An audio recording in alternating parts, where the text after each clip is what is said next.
ప్రభునందు ప్రియ దేవుని బిడ్డలారా, బాగున్నారా?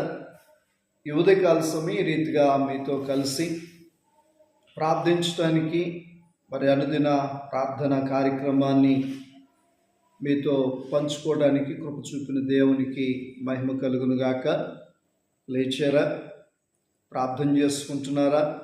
ఉదయకాలం ప్రార్థన చాలా శ్రేష్టమైంది. అలాగే బైబిల్ ధ్యానం చేయటం కూడా చాలా విలువైంది నీ జీవితానికి. ఏదేదో చదవటం, ఏదేదో చూడటం కాదు, కానీ ప్రార్థన చేసుకుని మీ గృహాలను, మీ గడపలను దాటి వెళ్ళండి. దేవుడు సురక్షితమైన క్షేమకరమైన ప్రయాణాలను దేవుడు మీకు ఇస్తాడు. అమ్మా, ప్రార్థనకి వెళ్తున్నాం అని ఆదివారంతోనే సరిపెట్టొద్దు. ప్రతిరోజు దేవునితో మాట్లాడాలి. ప్రతిరోజు పరిశుద్ధమైన జీవితాన్ని జీవించాలి. చూడండి, పరిశుద్ధ గ్రంథం సామెతల గ్రంథం 14వ అధ్యాయం 11వ వచనం, భక్తిహీనుల ఇల్లు నిర్మూలమగును, యథార్థవంతుల గుడారము వర్ధిల్లును. చక్కని విషయాన్ని జ్ఞాని అయిన సొలొమోను చెప్తూ ఉన్నారు. భక్తిహీనుల ఇల్లు నిర్మూలమగును. ఎవరిల్లు? ఎవరైతే భక్తిహీనులుగా ఉన్నారో వాళ్ళ యొక్క గృహాలు ఎలా ఉంటాయి అని చెప్తుందంటే నిర్మూలమవుతాయి. ఎందుకని? భక్తి ఉండే చోట భక్తి కలిగి ఉంటారు, హీనత కలిగి ఉంటారు. రెండు ఉంటాయి వీళ్ళ దగ్గర. భక్తి ఉంటుంది, హీనమైన బ్రతుకు ఉంటుంది.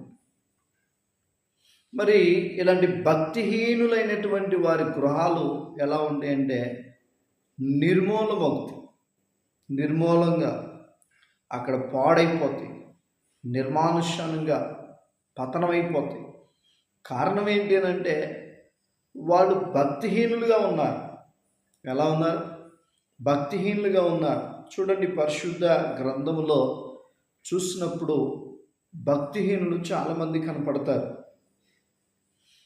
బైబిల్లో చాలామంది బిడ్డలారా దేవునికి వ్యతిరేకంగా నడిచి భక్తిహీనులై వారి కుటుంబాలను పాడు చేసుకున్న వారు ఉన్నారు. ఆకాను ఉన్నాడు. దేవుడు భక్తి కలిగిన మార్గం చెప్పాడు. శపితమైంది తీసుకోవద్దు, భక్తి కలిగి ముందుకు వెళ్ళిపోండి. ఈ యొక్క ఆకాను ఏం చేస్తాడంటే భక్తిహీనమైన పని చేస్తాడు. దేవునికి వ్యతిరేకమైన పని చేశాడు. దేవునికి వ్యతిరేకమైన పని చేసి శాపాన్ని తెచ్చుకున్నాడు. అందుకే తన ఇల్లు అంతా కూడా నిర్మానుష్యంగా లయమైపోయింది, నిర్మూలం అయిపోయింది. కనుక దేవుడు చెప్పింది చేయండి, దేవుడు చెప్పని దాని జోలికి వెళ్ళమాకండి. తర్వాత రెండవ మాట, యథార్థవంతుల గుడారము వర్ధిల్లు. ఎవరిల్లు అంట? యథార్థవంతుల గుడారం. యథార్థంగా ఉంటే ఈ రోజుల్లో ఎలాగండి? యథార్థతంగా ఉన్నవాడికే భోజనం దొరకట్లేదు అని చెప్తూ ఉన్నారు. నిజమే, యథార్థంగా ఉన్నటువంటి ఈ దినాల్లో ఎవరు లెక్క చేయరు, ఎవరు పట్టించుకోరు. కానీ చివరికి యథార్థవంతులు గుడారమే వర్ధిల్లుద్ది. యేసేపు యథార్థంగా ఉంటే ఏం వర్ధిల్లాడు? కొట్టారు, అమ్మారు, ఎన్నో చేశారు. కానీ చివరికి ఎవరి యొక్క గుడారం వర్ధిల్లింది? యేసేపు గుడారం వర్ధిల్లింది. అందుకనే ఇప్పుడున్న పరిస్థితిని బట్టి కలవరపడబాకు. దేవుడు ఇవ్వబోతున్నటువంటి ఆశీర్వాదాన్ని చూస్తూ యథార్థంగా బ్రతుకు.